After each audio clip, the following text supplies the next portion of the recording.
මේ ඇවිල්ලා BYD Atto 3 high speed එක. high speed එක. ඔප්ෂන්ස් ගොඩක් තියෙනවා. ඉතින් බජට් රේන්ජ් එකේ ඉලෙක්ට්‍රික් වාහනයක් හොයන කෙනෙක්ට ගන්න පුළුවන් හොඳ වාහනයක් තමයි BYD Atto 3 කියලා කියන්නේ. ලොකු ස්පේස් එකක් තියෙනවා පිටිපස්සේ. ඒත් එක්කම BYD voice assistant එක 360 rotatable display එකක් අපිට මේ විදියට බලා ගන්න පුළුවන්. LED headlamps එක electric SUV එකට තියෙන්න පුළුවන් හොඳම විදිය feeling එකක්, futuristic feeling එකක් Atto 3 එකෙන් දකින්න පුළුවන්. ඒ වගේම continuous tail lights එක premium look එකක් මේ වාහනේ rear design එකනොත් අපිට බලා ගන්න පුළුවන්. මේ වගේ back space එකකුත් බලා ගන්න පුළුවන්. ඒත් එක්කම වාහනේ door handle එක ගත්තොත් ඇත්තටම next level innovation එකක්. මොකද speakering එකටම integrated කරපු design එකක් තමයි එයාලා door handle එක විදිහට use කරලා තියෙන්නේ.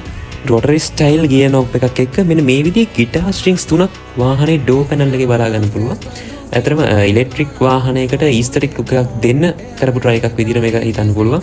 Atto 3 එකේ driving experience එක මට දැනුනේ වෙන electric vehicles වල වගේම smooth ඒ වගේම instant torque එකක් තියෙන එකක් විදිහට. මොකද petrol හෝ diesel vehicle එකට සාපේක්ෂව energy waste එක අඩු නිසා හිම වෙනවා.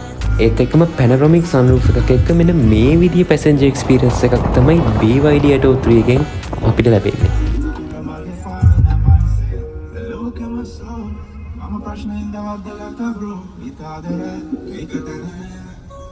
Su por dulce pa' mi lo que